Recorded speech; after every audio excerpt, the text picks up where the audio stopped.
repeating themselves. Go where the money is, they say. It's my very great pleasure now to introduce Rob Pearce and John Pitcher, both of whom are known to me. Rob Pearce is probably known to some of you as Legolas, and I've never discovered why.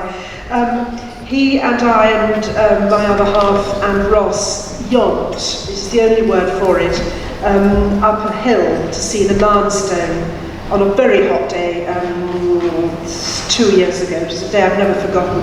And John Pitcher's work, you were looking at behind my talk. He's done the cover for my book, beautiful workmanship. I only had the idea, I gave it to Ross.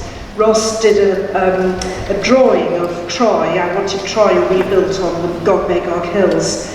And after he went, I dumped the whole lot in John's lap and said, please can you do something with this? And he did the most beautiful job. So that's Rob Pearce and John Pitcher.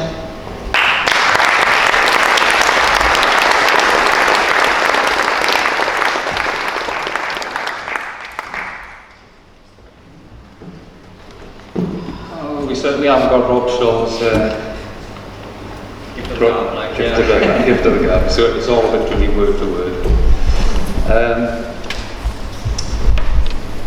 Before we begin, this little montage put together by John will be playing throughout, with an additional video at the end, which will show some of the forgotten mysteries of Mynydd Bailey, the unresearched, albeit by Wilson and Blackett, location of Arthur's tumultuous battle with the Saxons.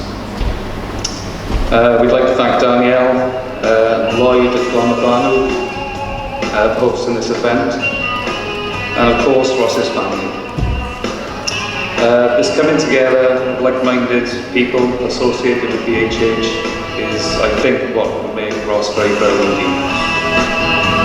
With regards to how I met Ross, it was a desire to meet the man who seemed to be actively promoting this work by Alan Wilson and Brian Blackett, which I had excitedly been reading for a few years previously. And we'd like to offer our condolences to Alan's family at this particular time as well. But today is about Ross. His drive and energy I sensed immediately. Strangely, our meeting coincided more or less around the time Ross began filming some site visit walks with a view to creating material for his newly founded YouTube channel. It was he who jokingly started calling me Legolas, as I reminded him of an elf, apparently, but the nickname stuck.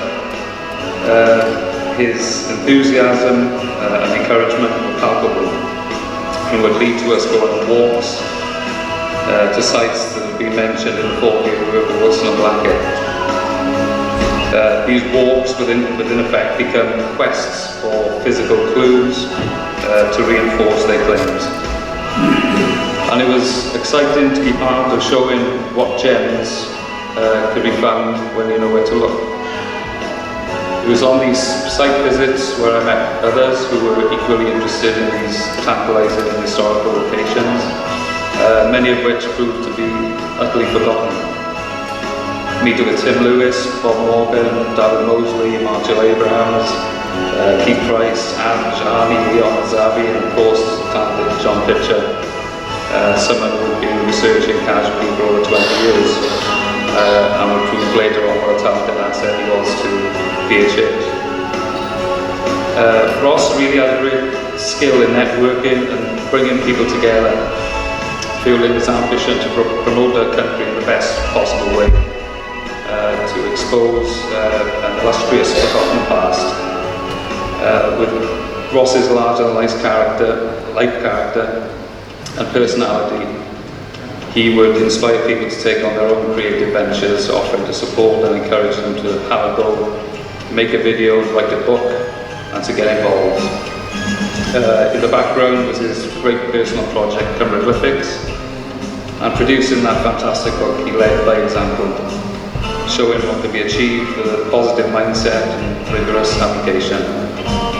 He became the centre point of a vast array of people and offshoot separate studies.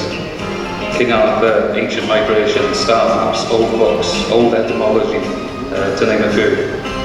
He did dive into ventures enthusiastically, and I did wonder, as did others, that he may burn the candle from all sides.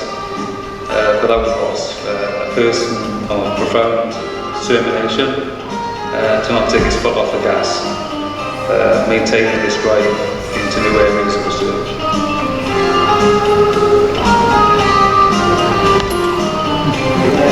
As you can see from the videos playing behind us, Ross made a big impression on so many people in such a short amount of time, and there's so many more people I could have shown on the video, but my space and my hard drive limited what I could do there, so I had to cut it down to the ones I had. And everyone who's been lucky enough to meet Ross has all got their own Ross story where they can they'd probably like to share. I'm sure everyone really never failed to make an impression. I think the way he brought everyone together and stayed true to his like family-orientated principles and did into everyone, all his friends and viewers. And he did things in a way only Ross could, in a whirlwind of organised chaos, and brought everyone together along on the journey with him. My personal path led me to meet Ross started probably back in the early 2000s. I've been researching the history of my local valley, the Llinvi, and one day I come across a book called The Holy Kingdom, and in the book, the front cover had a picture of a field called Maes Cadw, where it was one of my local like stomping grounds kind of thing. So I thought I was seeing things at first. I go, what's this local field doing on the front of this book? So then I heard like stories of the battle as well, and from my grandfather when I was younger, and he lived up on the battlefield. It was only after receiving the copy of the Holy Kingdom that the penny dropped of the stories my grandfather talked about, and the stories in the book were talking about the same places. So now everything started to make sense, and then my journey, the research of British history, taking a new path that eventually lead me to meeting Ross and all the rest of the BHH family. So a lot of BHH fans discovered the work of Wilson and Blackett through Ross, but I'd already been aware of Alan Wilson's work and things like that, so it was the other way around for me. I met Ross from reading Alan's stuff, and I used to like type in keywords into the internet, like looking for like Alan Wilson videos or any other like historical Arthurian sites. And one day a new video popped up, and it was Ross, and I was like, who's this guy? He just appeared on the scene, and I noticed it was a great relief then to see somebody else was into the kind of topics that I was into and was really researching all these different subjects. And after seeing a few of the episodes and seeing how funny of a guy he was as well, I had to get in touch.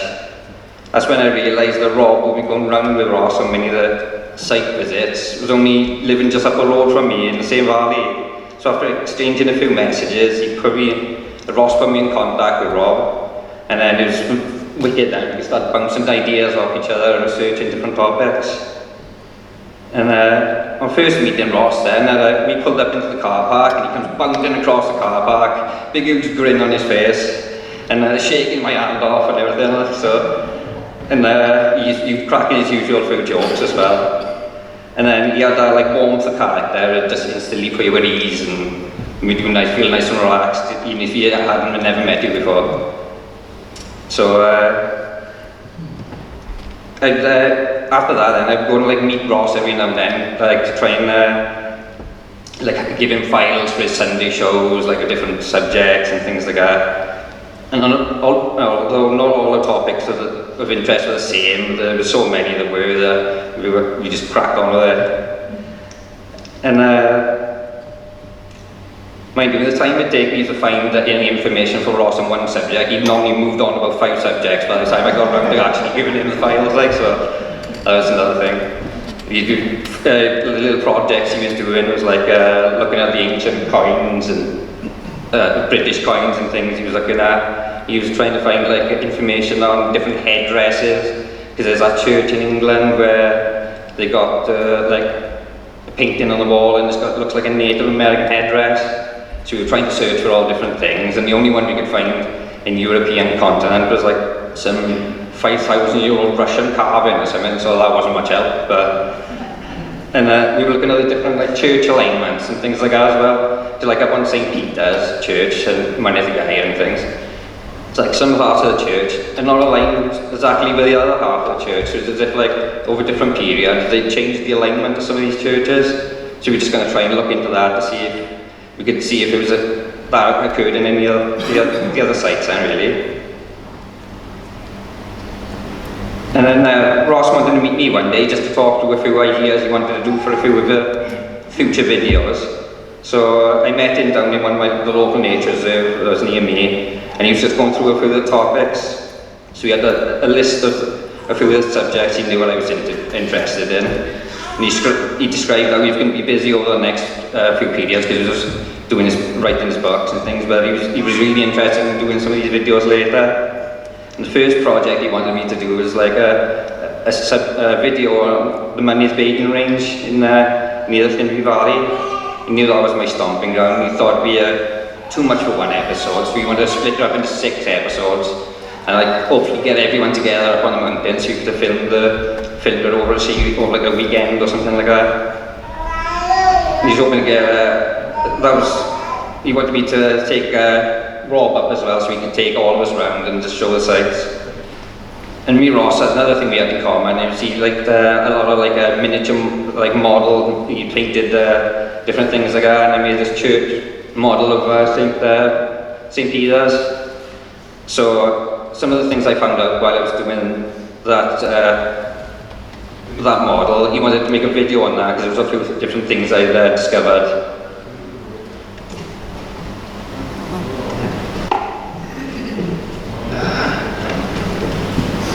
It was Ross's collaboration with Rob Shaw that would revive and rekindle old artistic ambitions in myself.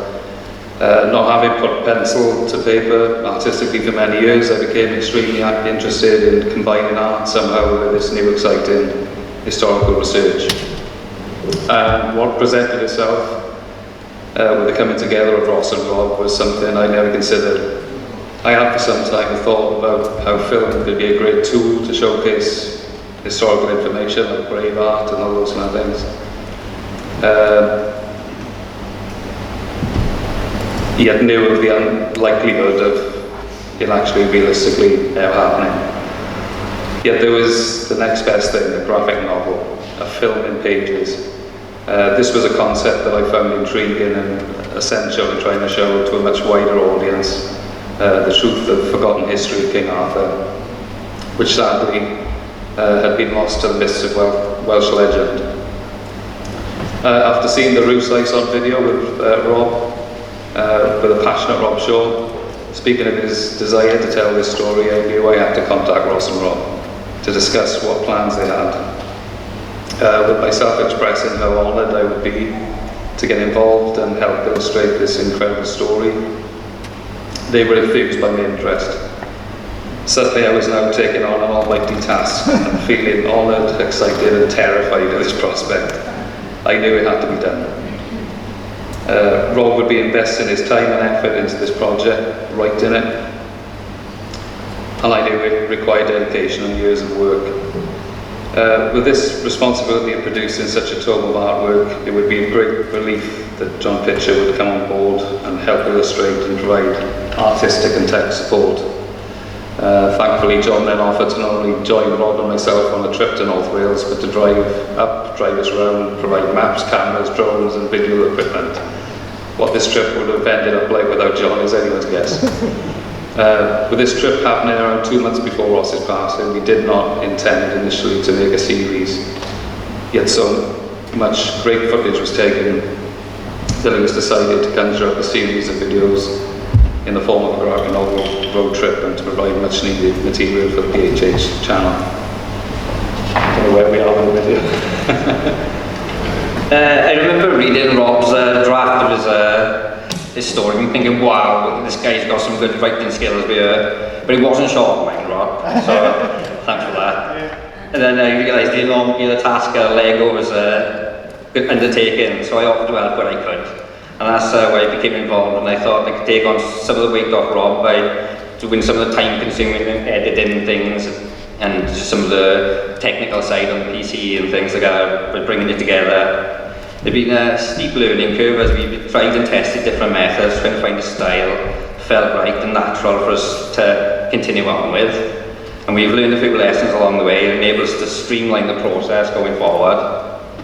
The road trip, fact-finding mission, was a trip planned by the two Robs who kindly let me tag along, and it turned into a really great trip with a great company. Although I didn't think the trip was going to be turned into a series at the time. We were aware that Ross was interested in using some of the shots and things so he could use on his live shows on the Sunday. But the footage we'd taken was mainly for our own reference purposes for doing some of the work towards our project.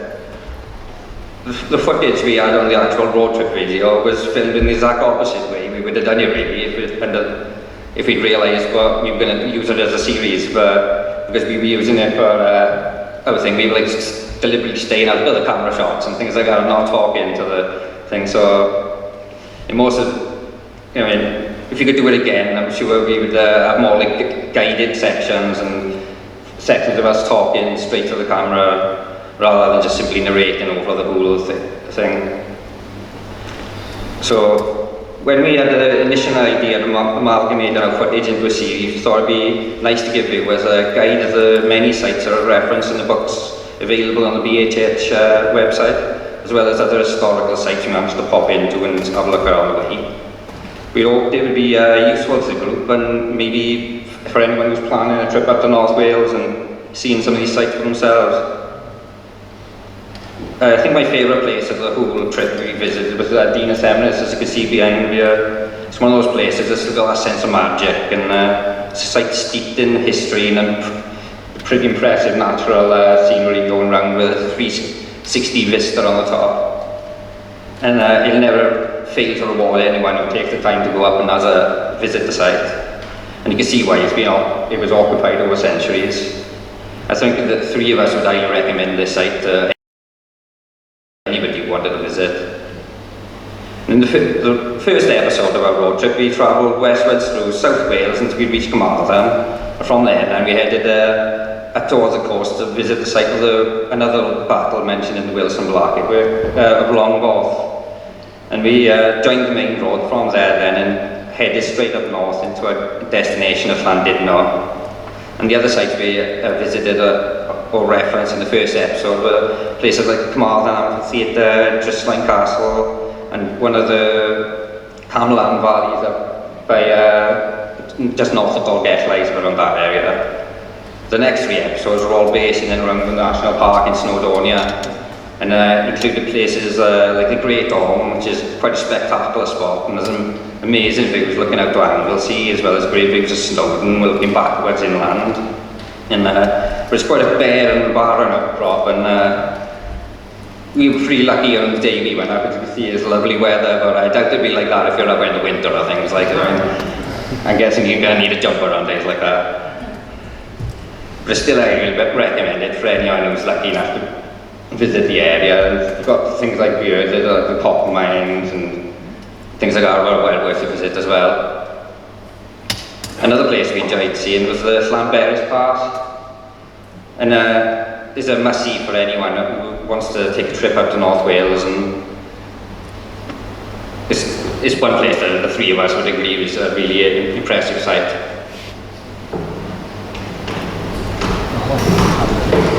I think we could be running out of time possibly, I don't know, but in regards to the look and feel of the story, it was decided early on that it should be gritty, violent, and in places dark.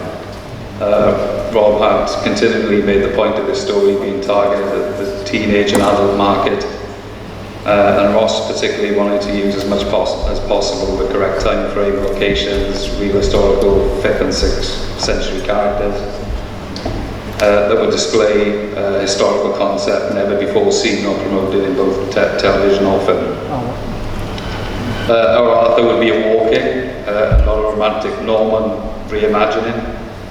A young warrior in a time of strife, treachery and destruction, religious divisions, and royal and political scheming. We'd utilise characters that would span most of the late 5th century and early 6th, going from Vortigern, Amlwch Redig, Gwgan Mawr, right up to Tudrig, Meirig and Arthur's generation. By delving into the backstory, it would give depth and scope to the whole narrative, and being a Tolkien fan, Rod Shaw would relish this much larger concept of culture, language, and age-old British traditions. The pictures being shown are the product of ongoing research and development through character design and storyboarding. They show a process of testing out ideas and getting things down on paper, searching for style and merging together old and new techniques. Blending traditional pen and ink drawing with digital methods and editing.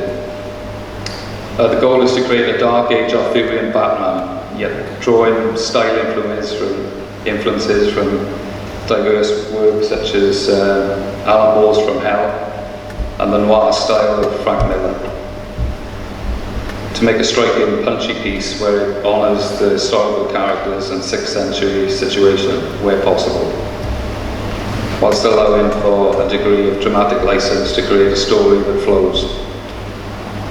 The last pictures hopefully display a progression of standard and styles that should spur us on to produce better finished pages, with John adding in the dialogue later, along with touches and editing. We hope to power on as a 3, determined to create for not just the reader or us, but as a thank you to Ross for the initial inspiration and story concept. And this is John's video.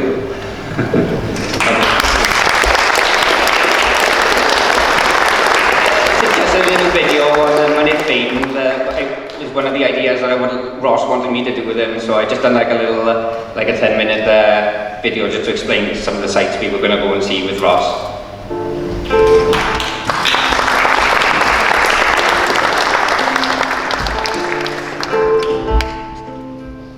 Mynydd Bean. This mysterious mountain forms the westernmost peak of a ridgeway that runs through western Glamorgan between the Nedd and Ogmore rivers. Battles once raged on this mountain plain. Many an invader has had an ill-fated campaign to control the trading routes that traverse over and around this mountain range. The rolling hills of the vale increasingly narrow as you move westwards along the south of the vale range, and the passable roads being squeezed between moorwoods and the desert and the precipitous slopes of the flanking hillsides.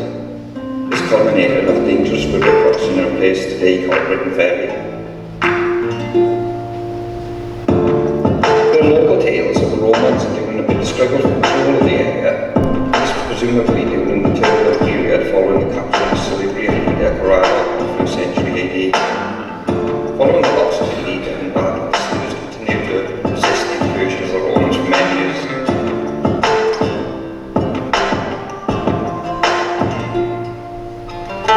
The Normans also attempted to subdue the victims of this part of Glamorgan, building Llangollen Castle and the remains of the existing fortification. However, this short adventure was to end in disaster as the castle was times for a short life and was finally destroyed by a raid due to rebellion operations. Between these invasions of the Romans and the Normans is a time period known as the Dark Ages, or the Age of the Saints. It was during this time that the mighty figure of Arthur emerged and takes place in the pages of history.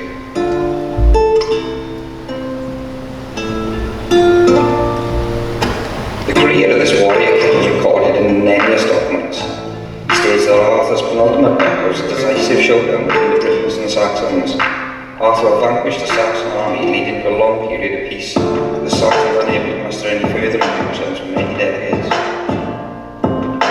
The name given for the location of this heroic victory is Mons Medoricus.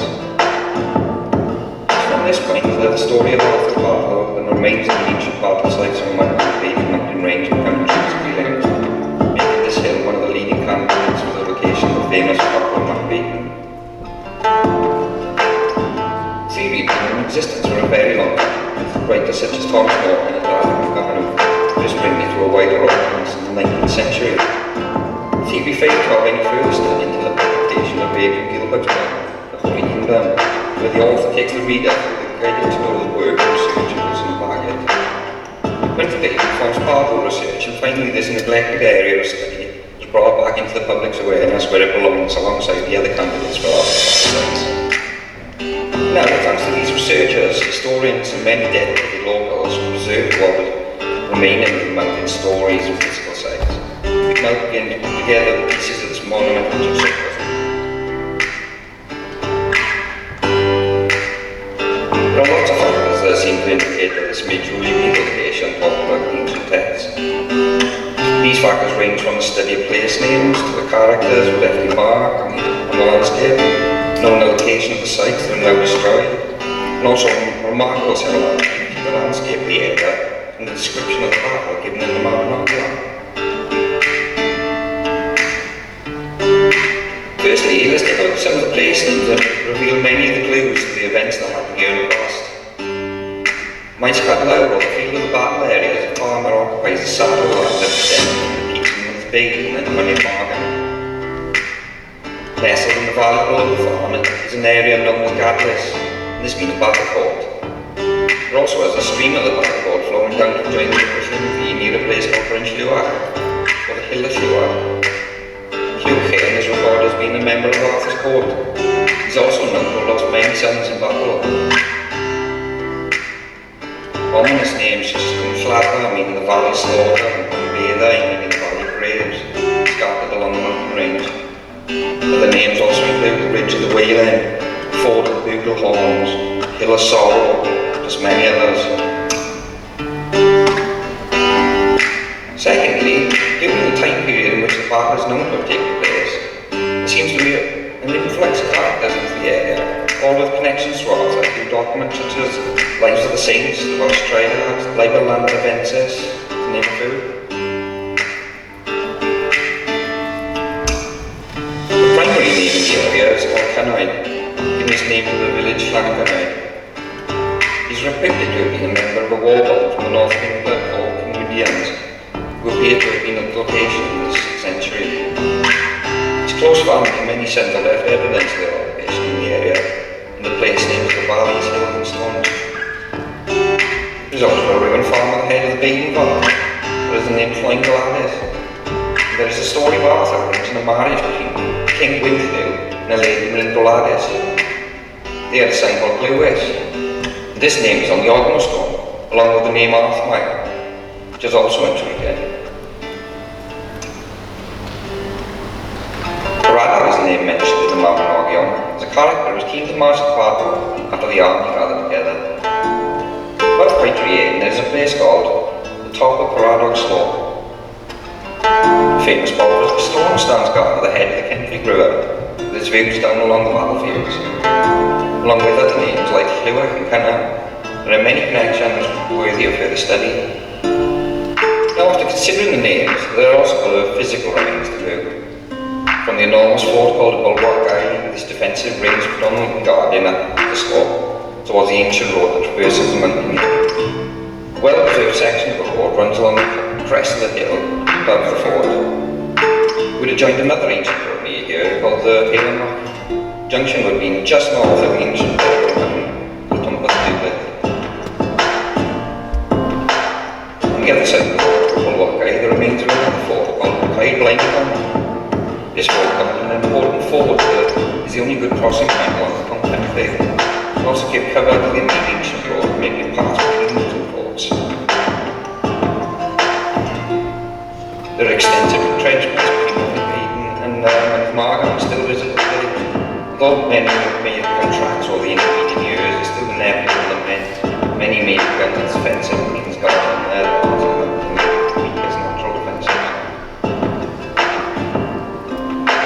There are many similarities between the description given of the build-up of the battle given in the Mabinogion and the landscape between the Ogmore estuary and Windfarm. In the tale, Arthur is gathering his forces near the coast. He sits on an island. There's still river islands on the Ogmore River today. Also intriguingly, a farm in the area is called Island Farm. Another place names on the name Island in the area. There's a fording point in the river today, and the field adjacent is called the Field of the Cross. The story describes crossing the river at the fort cross. Along the river, it describes them crossing over a bridge before sending the hill to battle. Running along the south of the Windfarm is a long ridge called Cefn Cribw, right along the path the road takes from the Ogmore Street to Windfarm. These are all just coincidences. Saxons have also left traces. although more seem to be concentrated in the area than they excavate. Names like Clouther-Saeson, Pantle-Saeson. Other names include Cavan-Saeson, Northern Venus, and Guard-Saeson. They once stood near where the Ptolemy train station stands today, along the old course of the River Arve.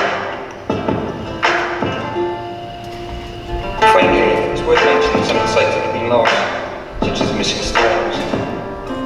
The CADW stone, which is reported on earlier West maps, has now disappeared. The ancient Pennon's cross recorded in the Margan manuscripts, as well as the Griffith cross, are now also lost. It was part of a cross found in Sacrament Farm, where there is still a residual part of the adjoining complexes unknown. One thing seems clear: this area is definitely in need of further study. It should not be discarded. Now what I can do is continue the brilliant work of the locals who have protected these sites for so many years for people to study long into the future.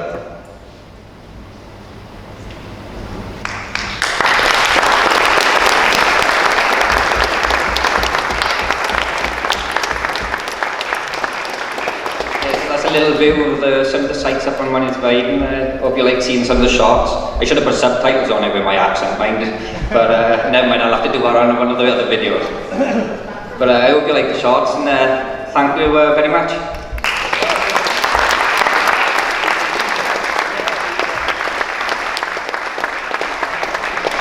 I'd just like to say as well, going forward now, we urge people to join the quest for more knowledge, come out on the site visits, collaborate with Adam and Peter and all the new people coming on board, and talk about the future of Arthurian sites that need to be investigated.